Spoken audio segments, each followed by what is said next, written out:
Hello, my name is Keratin McGuire. I am the CEO and co-founder of BioMendics LLC.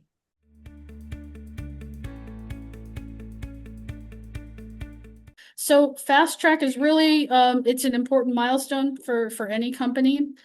It really recognizes that EBS, it really has an unmet medical need in dermatology, right? It's important to remember Fast Track it's not approval. It doesn't necessarily always guarantee shorter development program, but what it does provide is a more efficient regulatory pathway, right? We're able to include more frequent interactions with the FDA. As we advance our clinical manufacturing programs and regulatory questions arise, we're able to work really closely with the FDA to get those answered in a really timely and effective manner.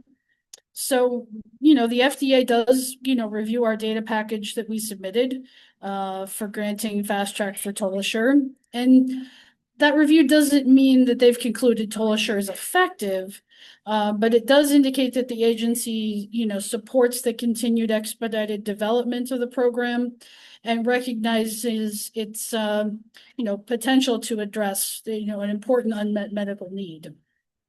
For rare disease programs like EBS, additional interactions with the FDA are just really, really valuable, right? They help ensure, one, are we asking the right questions? Are we generating the right type of data?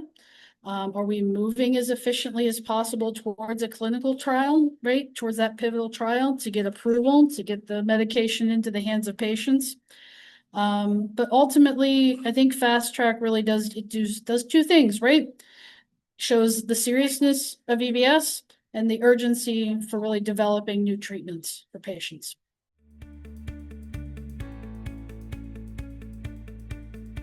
I think that TolaSure is different because it was designed really to address, right, the underlying biology, right?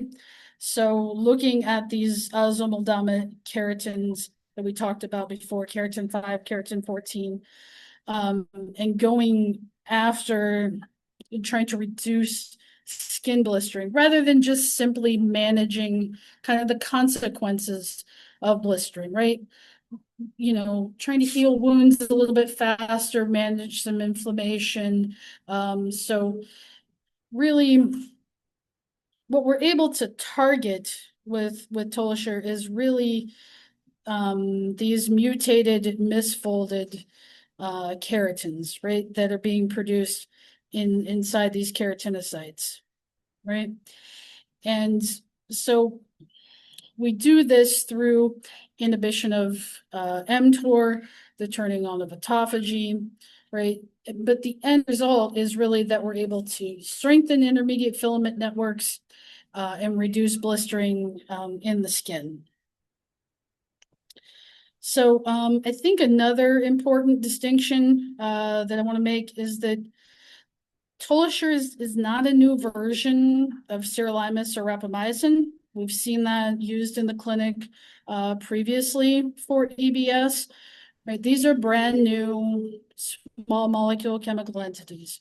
Right? They're specifically designed to also overcome some of rapamycin's problems, like poor skin penetration, some of the immunosuppressive effects of that drug.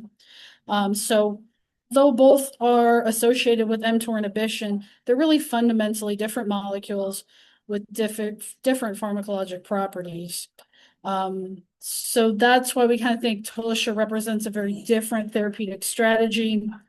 Really, and again, our goal is really fewer blisters, more resilient skin. But then I think, I just want to point out, right, obviously, TolaSure it's still an investigational drug, right? We're still evaluating its safety and efficacy as part of the ongoing, the TAMES 2 phase 2 clinical study.